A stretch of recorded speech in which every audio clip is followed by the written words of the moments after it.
was time to start, we would let our laughter die down, and the adults got really serious about the only work many of them had ever known. It was no different for me. I always knew it was time to become serious. With my row assigned, I would bend low, as I had always been taught to do, and carefully look for weeds to cull out of their hiding among the young plants. This would be our back-breaking routine for the next 10 hours. This was our way of life, except for a precious few.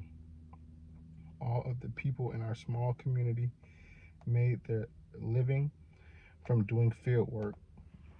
Nothing was required of us except muscles and time.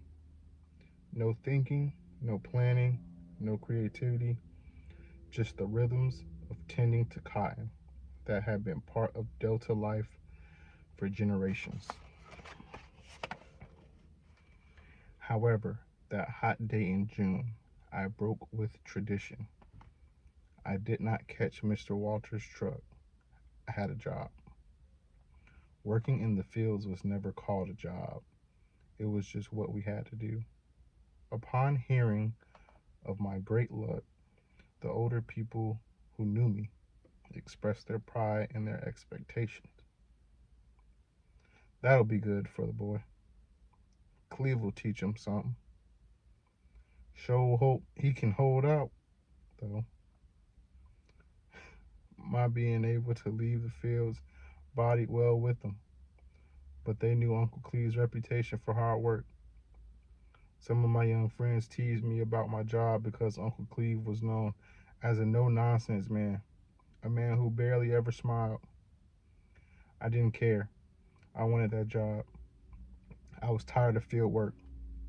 I never wanted to earn that admired reputation of chopping more rows than anyone else. I never wanted to learn how to sharpen my own hoe.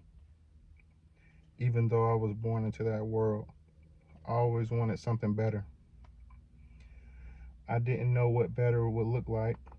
I just knew that I wanted something different. The problem was that better jobs were virtually non existent.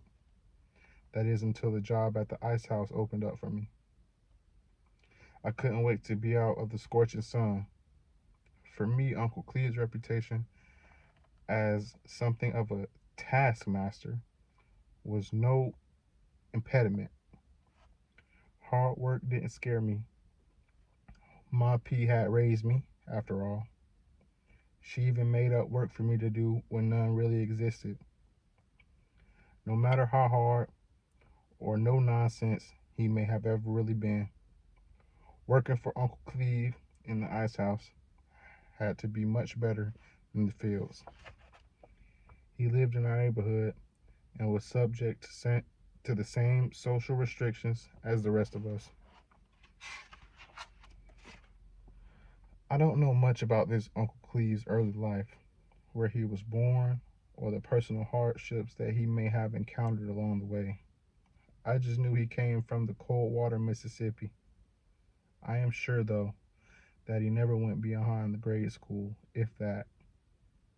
Even so, if he could read, write, and count, and he possessed an incredible memory.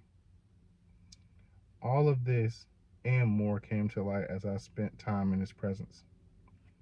Later, I would learn that nothing could get past him. Yet, apart from owning the ice house, he was one of us.